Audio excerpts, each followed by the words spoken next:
हिंदू पंचांग के अनुसार वैशाख माह के शुक्ल पक्ष की तृतीया तिथि को अक्षय तृतीया का व्रत रखा जाता है।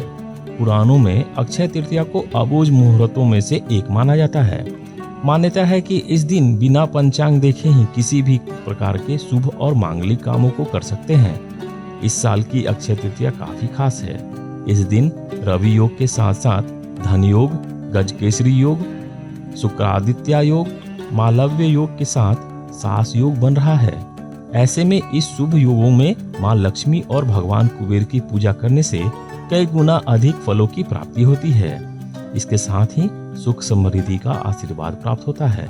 लेकिन आप क्या ये बात जानते हैं कि आखिर अक्षय तृतीया क्यों मनाई जाती है? जाने अक्षय तृतीया से जुड़े सभी मान्यताओं के बारे में। अक्षय तृतीया को अबूझ मुहूर्तों में से एक माना जाता है। इसके पीछे कई पौराणिक कथाएं प्रचलित हैं। माना जाता है कि इस दिन से कई युग जैसे सतयुग, द्वापर और त्रेता युग का आरंभ हुआ था। इस दिन भगवान विष्णु के छठे अवतार परशुराम जी का जन्म हुआ था। इसी कारण इस दिन परशुराम जयंती भी मानते हैं। एक पौराणिक कथा के अनुसार अक्षय तृतीया से ही सतयुग यानी स्वर्ण युग की शुरुआत हुआ था। माना जाता है कि इस दिन से वेद व्यास जी ने गणेश जी के साथ मिलकर महाभारत लिखना आरंभ किया था। पौराणिक मान्यताओं के अनुसार इस दिन को श्री कृष्ण और सुदामा से भी संबंधित माना जाता है।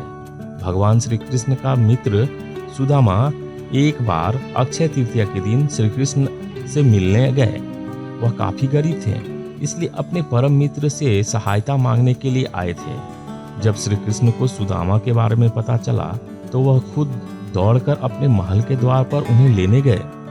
सुदामा अपने मित्र द्वारा भव्य स्वागत देख दंग रह गए थे। ऐसे में श्री कृष्ण ने सुदामा से पूछा कि आखिर भाभी ने मेरे लिए क्या भेजा है, लेकिन केवल कच्चे चावल लाने के कारण वह शर्मिंदा हो गए और अपने मित्र को न दे सके। लेकिन श्री कृष्ण के जिद करने पर उन्होंने वह चावल की पोटली उनकी तरफ बढ़ा दी। श्री कृष्ण ने बिना संकोच किए उन चावलों को खा लिया।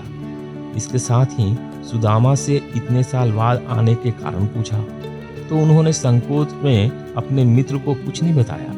इसके बाद वह अपने मित्र श्री कृष्ण के पास कुछ दिन रहकर बिना कुछ मांगे अपने घर की ओर निकल गए। लेकिन जैसे ही वह अपने घर के पास पहुंचे तो वह अचंभित हो गए कि उनकी झोपड़ी की जगह इतना भव्य महल बना हुआ है, जिससे उन्हें लगा कि वह रास्ता भटक गए हैं। जैसे ही सुदामा की पत्नी को पता चला कि उनके पति आ रहे हैं तो वह खुद द्वार में उनके आदर के लिए पहुंची।